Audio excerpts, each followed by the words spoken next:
ঈদের কেনাকাটা প্রায় শেষের দিকে, আর মাত্র কয়েকদিন। এবারে ঈদের বেচাকেনা নিয়ে সন্তুষ্টি প্রকাশ করেছেন আজিজ সুপারমার্কেটের থ্রি পিস ব্যবসায়ীরা। দরজায় কড়া নাড়ছে পবিত্র ঈদ উল ফিতর, আর সেই উৎসবের খুশিতে যদি বাহারি ডিজাইনের নতুন পোশাক না থাকে, তাহলে ঈদের আনন্দই যেন মাটি হয়ে যায়। প্রতি বছরের মতো এবারের ঈদেও মেয়েদের পোশাক বিক্রির শোরুমগুলোতে রয়েছে হরেক রকম ডিজাইনের নতুন নতুন কালেকশন। গত বছরের তুলনায় এই বছর বেচাকিনায় খুশি ব্যবসায়ীরা। এবারে ঈদে মোটামুটি কেনাকাটা হয়েছে, এখন তো লাস্ট পর্যায়ে কেনাকাটা ভালো। এখন শুরুর টাইমে সকালেতে বিকালের দিকে কাস্টমার একটু চাপ বাড়বে। তবে কাপড়ের তুলনায় তেমন দাম বাড়েনি বলে দাবি ব্যবসায়ীদের। বুটিক্সের ভিতরে কাজ করা আছে, কাঠচুপির কাজ করা আছে, পদ্মজা আছে, ইন্ডিয়ান ফেব্রিক্স, অর্গেঞ্জা যেগুলো এগুলো আছে।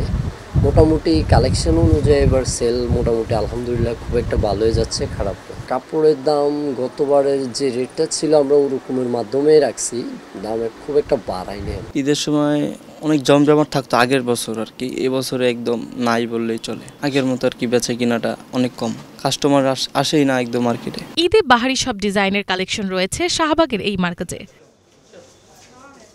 মিনালা দিবা, বাংলা ভিশন, ঢাকা।